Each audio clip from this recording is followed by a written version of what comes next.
So, good morning, class. Today we will start with chapter number 9, Soil. Soil is one of the most important natural resources. It provides anchorage to the plants and supplies water and nutrients. It is the home for many organisms. Soil is essential for agriculture. Agriculture provides food, clothing, and shelter for all. Soil is thus an inseparable part of our human life. The earthy fragrance of the soil after the first rain is always refreshing.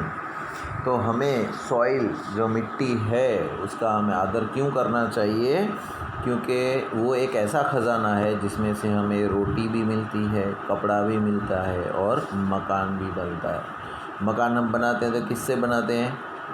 ईंट और पत्थर से। ईंट और पत्थर ज़मीन में से निकलते हैं। खाना हमको क्या मिलता है? ज़मीन में से इन मिलता है अनाज, दाने, गेहूँ, चावल, फ्रूट, वो सब। फिर कपड़े पहनते हैं कॉटन के, हम सिल्क के, सर्दियों में ऊन के, तो वो भी सब हमें ज़मीन से ही मिलते हैं। ऊन किस में से मिलता है? ज़मीन में से। तो जानवर में से क्या मिलता है? ऊन। हाँ, भेड़ होती है ना, भेड़, उसकी बॉडी के ऊपर से निकालते। लेकिन भेड़ खाती क्या है? पेड़ पौधे। तो वो ज़मीन के ऊपर ही डिपेंड हुआ ना। सिल्क का कपड़ा प्लांट में से मिलता है। तो सारी चीज़ें हमको ज़मीन में से मिलती है, इसीलिए ज़मीन जो है वो हमारे लिए बहुत कीमती है।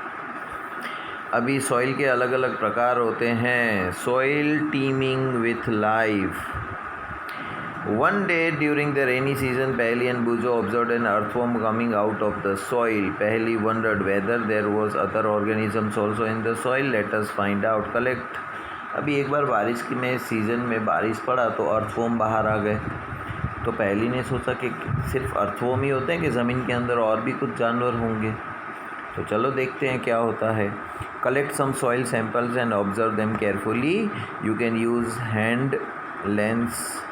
Examine each sample carefully and fill in the table.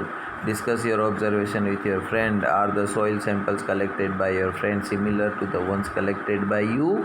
Bujo and Paheli have used soil in many ways. They enjoy playing with it. It is a great fun indeed. Make a list of the uses of the soil. तो यहाँ पर हमने क्या किया? एक soil का sample लिया और हाथ से जो लेंस आता है उससे देखने की कोशिश की हमें क्या दिखता है उसके अंदर, और एक टेबल बनाई। उसके अंदर से हमें ऑब्जर्वेशन बनाना है क्या कि गार्डन सॉइल है तो उसके अंदर प्लांट्स हैं, ग्रास होता है, एनिमल्स, चींटी जैसा होता है, और अदर कोई जानवर होता है या कीट होते हैं या पतंगा होता है, तो उसमें लिख देने का। Soil from the road side से मिट्टी उठा के लाएंगे, उसमें हमें क्या दिखेगा? राइट। फिर soil from the area where construction is going out. आजू बाजू में कहीं पर बिल्डिंग बन रही हो, वहाँ की मिट्टी उठा के ले आओ, उसमें से देखो क्या क्या दिखता है हमें। राइट। और उस टेबल में भर देने का। Polythene bags and plastics pollute the soil. जो हम जबले यूज़ करते हैं ना प्लास्टिक के, वो सॉइल को ख़राब करते हैं। They also kill the organisms living in the soil. तो मिट्टी में रहने वाले कीटाणुओं को भी वो मार डालता है। Other substances which pollute the soil are number of waste products, chemicals and pesticides. जो दवाइयाँ और केमिकल्स यूज़ होते हैं और जब वो ज़मीन में जाते हैं तो ज़मीन के अंदर जो छोटे छोटे जीव रहते हैं वो मर जाते हैं। Waste products and chemicals should be treated before they are released into the soil. The use of pesticides should be minimized. तो जब पेड़ उगते हैं तब हम लोग उसके ऊपर दवा छिड़कते हैं। राइट। वो दवा फिर मिट्टी में जाती है और पेड़ को भी नुकसान करती है, छोटे छोटे जीवों को नुकसान करती है और हमें भी नुकसान करती है, तो उसका ध्यान रखने का। सॉइल प्रोफाइल, जैसे तुम्हारा कैसे एक प्रोफाइल होता है, नाम है, सरनेम है, पापा का नाम है, मम्मी का नाम है, डेट ऑफ बर्थ है, तुम्हारा रोल नंबर है, कहाँ रहते हो, एड्रेस है, मोबाइल नंबर है, ये सारी प्रोफाइल है ना तुम्हारी। तुम्हें क्या क्या अच्छा लगता है कि इसमें अच्छे मार्क्स आते हैं, तुम्हारी ड्राइंग अच्छी है कि नहीं, तो ऐसी सारी प्रोफाइल तैयार होती है तुम्हारी। राइट। तो उसी तरह सॉइल जो है, मिट्टी जो है, उसकी भी एक प्रोफाइल होती है। Soil is composed of distinct layers. Perform the following activity to find out how these layers are arranged. तो सॉइल जो है ना उसके भी अलग अलग लेयर होते हैं। अपनी कैसे स्कूल की बिल्डिंग है, ग्राउंड फ्लोर है, फर्स्ट फ्लोर है, सेकंड फ्लोर है, लेकिन ये कहलाती क्या है? स्कूल, सनराइज़ एकेडमी, है ना। उसी तरह मिट्टी जो है, सॉइल जो है, वो कहलाती तो सॉइल है, लेकिन उसके अंदर भी अलग अलग लेयर होते हैं। तो देखते हैं क्या क्या होते हैं उसके अंदर। Take a little soil, break the clump with your hands to powder it. Now take a glass tumbler 3/4 filled with water and then add the handful of the soil to it. Stir it well and stick to dissolve the soil. Now let it stand undisturbed for some time. Afterwards observe it and answer the following question. अभी हमें क्या करना है? एक glass लेना है, उसमें थोड़ा सा ही खाली रखना है, बाकी पूरा पानी से भर देना है, और जो हमने मिट्टी का गट्ठा उठाया था वो उसमें पाउडर करके डाल देना है, डिज़ोल्व करके। तो थोड़ी देर बाद हम उसको ऐसे ही रहने देंगे, कुछ भी नहीं करेंगे, अनडिस्टर्ब रहने दो। और देखोगे तो ये ग्लास में कैसे दिखता है हमें? बिल्कुल ऐसे ही दिखेगा। नीचे ग्रेवल दिखेगी, फिर सैंड मिट्टी दिखेगी, फिर क्ले चिकनी मिट्टी दिखेगी, फिर पानी दिखेगा, और फिर उसके अंदर कुछ कीटाणु या प्लांट्स के पत्ते ने मरे हुए कीट कटांगू या पत्ते वो भी दिखेंगे ऊपर, humus. Do you see the layers of particles of different sizes in the glass tumbler? Draw a diagram showing these layers. Are there some dead, rotting leaves or animal remains floating on water? The rotting dead matter in the soil is called humus. Humus क्या होता है कि कोई भी जानवर का या कीटाणु का, कोई भी कीटाणु अगर मर गया है ना, तो उसकी डेड बॉडी पड़ी रहेगी ना, उसको हम बोलते हैं humus. You probably know that the soil is formed by breaking down of rocks by the action of wind, water and climate. अभी बड़ा सा पहाड़ जो होता है उसके ऊपर तेज़ पवन लगता है, बारिश गिरती है, राइट, तो धीरे धीरे उसकी मिट्टी जो है पहाड़ की वो बह के पानी के साथ नीचे आ जाती है और वो हमारा सॉइल बन जाता है। This process is called withering. The nature of any soil depends upon the rocks from which it has been formed and the type of vegetation that grows in it. अभी देखो, आपने सिल्क का कपड़ा लिया और ड्रेस सिलवाया तो silk का कहलाएगा, ऊन का कपड़ा लिया और ड्रेस सिलवाए तो ऊन का ड्रेस कहलाएगा, कॉटन का लिया तो कॉटन का कहलाएगा, है ना। उसी तरह ये सॉइल जो है हमारी, वो जिस मिट्टी से बनी है, पहाड़ से, जिस पहाड़ से बनी है, वो पहाड़ की क्वालिटी जैसी होगी वैसी की वैसी क्वालिटी वहाँ के आजू बाजू की ज़मीन में होगी। A vertical section through different layers of the soil is called the soil profile. तो कई बार हम ज़मीन में यूँ खड्डा खोदें, राइट, और ज़मीन पर साइड में से देखेंगे ना तो नीचे आपको एक कलर की मिट्टी दिखेगी, ऊपर थोड़े से पत्थर वाली दिखेगी, फिर कुछ कचरे पड़े होंगे ऐसा दिखेगा, राइट। तो ये सब उसका कहलाता है soil profile. Each layer differs in feel, texture, color, depth and the chemical composition. These layers are referred as horizons. तो हर एक लेयर जो है ना उसका हर एक का कलर अलग होगा, उसका टेक्सचर अलग होगा, कोई स्मूथ होगा, कोई चिकना होगा, कोई पथरीला होगा, राइट। तो ये सारे जो कहलाते हैं हॉरिजॉन, सारी लेयर्स जो है वो कहलाती है हॉरिजॉन। यहाँ पर डायग्राम में दिखाया गया है, देखो नीचे बेड रॉक है, फिर सी हॉरिजॉन, फिर बी हॉरिजॉन और फिर ए हॉरिजॉन, है ना। We usually see the top surface of the soil, not the layers below it. If we look at the sides of a recently dug ditch, we can see the inner layers of the soil. Such a view enables us to observe the soil profile at the place. Soil profile can also be seen while digging a well or laying the foundation of a building. It can also be seen at the sides of a road, on a hill or at a steep river bank. The uppermost horizon is generally dark in color as it is rich in humus and minerals. The humus makes the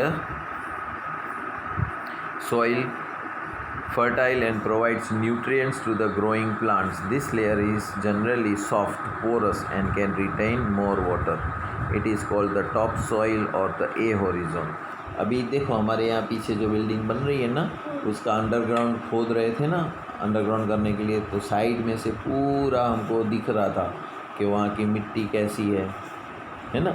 इसी तरह जब हम कोई कुआं खोदते हैं पानी के लिए, है ना, तो दीवार पूरी कुएं की दीवार देखोगे ना तो पूरी आपको लेयर पता चल जाएगी क्या है। तो ऊपर की जो लेयर होती है ना डार्क कलर की होती है, जो ए होरिजोन होती है ना वो, क्यों? क्योंकि उसके ऊपर डेड एनिमल्स और प्लांट्स के बहुत सारे पार्ट होते हैं, ठीक है, उसको बोलते हैं top soil. This provides shelter for many living organism such as worms, rodents, moles and beetles. The roots of small plants are embedded entirely in the top soil. तो ऊपर का टॉप सॉइल होता है उसमें कुछ कीटाणु होते हैं, क्यों? क्योंकि जो मरे हुए कीटाणु वहाँ पड़े रहते हैं वो उसको खाते रहते हैं, राइट। फिर छोटे छोटे प्लांट्स के रूट्स होते हैं उसमें। The next layer has laser amount of humus but more of minerals. फिर उसके नीचे की जो लेयर होती है ना उसमें ह्यूमस कम होता है और मिनरल्स ज़्यादा होते हैं। This layer is generally harder and more compact and is called the B horizon और द मिडल लेयर। और जो होती है उसको हम बोलते हैं मिडल लेयर, जिसमें मिनरल्स होते हैं। The third layer is the C horizon which is made up of small lumps of rocks and cracks and crevices. फिर तीसरी आती है जो उसको हम बोलते हैं bed rock which is hard and difficult to dig with a spade. फिर उसको खोदना मुश्किल पड़ जाता है, राइट, क्योंकि वो हार्ड रॉक से बनी हुई होती है। अब इस सॉइल के टाइप्स कैसे होते हैं? As you know, weathering of a rocks produce small particles of various materials. This includes sand and clay. The relative amount of sand and clay depends upon the rock from which the particles were formed, that is present. The mixture of the rock particles and humus is called the soil. तो देखो, मैंने अभी पहले ही बोला कि जिस पहाड़ के ऊपर बारिश गिरेगी, तेज़ पवन आएगा तो उसकी छोटे छोटे कण नीचे गिरने लगेंगे, वेदरिंग होगा उसका, और वो बारिश आएगी तो वो मिट्टी सारी नीचे आ जाएगी, है ना। और वो आजू बाजू की जो मिट्टी होगी वो कैसी होगी? जैसा वो पहाड़ होगा, है ना। तो पहाड़ की जो क्वालिटी होगी वही नीचे की ज़मीन के अंदर क्वालिटी मिलेगी तुम्हें। तो mixture of rod particles and humus, और कुछ जानवरों के मरे हुए टुकड़े हिस्से जो होंगे, राइट, वो और उस पहाड़ की मिट्टी दोनों कहलाती है soil. Living organism such as bacteria, plant roots and earthworms are also present important parts of any soil. तो कुछ भी मिट्टी निकालोगे उसके अंदर आपको क्या क्या दिखेगा? अर्थवॉर्म दिखेगा, प्लांट के रूट्स दिखेंगे, कुछ बैक्टीरिया दिखेंगे. तो वो सब डिसाइड करते हैं कि ये मिट्टी जो है, ये सॉइल जो है वो कैसा है, किस टाइप का है, अच्छा है, बुरा है या मीडियम है. The soil is classified on the basis of the proportion of particles of various sizes. If soil contains greater proportion of big particles is called Sandy soil. अगर बड़े बड़े पार्टिकल्स होते हैं, राइट, तो उसको हम बोलते हैं sandy soil. If the proportion of fine particles is relatively higher then it is called clayey soil. अगर एकदम बारीक पाउडर वाले ज़्यादा हिस्से होते हैं तो वो क्लेई सॉइल कहलाता है. If the amount of large and fine particles is about the same then the soil is called loamy. अगर आपने सॉइल में देखा ध्यान से तो बड़े बड़े टुकड़े भी हैं मिट्टी के और छोटे छोटे पाउडर जैसे भी हैं, मिक्सचर है दोनों का, तो वो कहलाता है loamy soil. Thus the soil can be classified as sandy, clay and loamy. तो सॉइल के कौन से 3 प्रकार हैं? Sandy, clayey and loamy. The size of the particles in the soil has an influence on its properties. Sand particles are quite large. They cannot fit close together, so there are large spaces between them. These spaces are filled with air. We can say the sand is well aerated. Water can drain quickly through the spaces between the sand particles. So sandy soils tend to be light, well aerated and rather dry. Clay particles being much smaller pack tightly together, leaving little space for the air. Unlike sandy soil, water can be held in the tiny gaps between the particles of the clay. So clay soil also have less air, but they are heavy and they hold more water than the sandy soil. The best topsoil for growing plants is a loam. Loamy soil is a mixture of sand, clay and another type of soil particles known as silt. Silt occurs as a deposit in rivers. The size of the silt particles is between those of the sand and clay. The loamy soil also has humus in it. It has the right water holding capacity for the growth of plants. तो Sandy soil जो होता है उसके particles बड़े होते हैं, right. Clay वाला soil जो होता है उसके पार्टिकल्स छोटे होते हैं, तो उसके बीच में जगह कम होती है, उसमें जगह ज़्यादा होती है तो हवा अंदर जाती है, और हवा ज़्यादा जाएगी तो पानी भी अंदर ज़्यादा जाएगा उसके अंदर। लेकिन अच्छा सॉइल वो होता है लोमी सॉइल, जिसके अंदर क्ले भी होता है और सैंड भी होता है और साथ में सिल्ट भी होती है, तो ये वाला सॉइल अच्छा कहलाता है, ठीक है। Collect the samples of clayey, loamy and sandy soil. Take a fistful of soil from one of the samples, remove any pebbles, rocks or grass from it. Now add water drop by drop and knead the soil.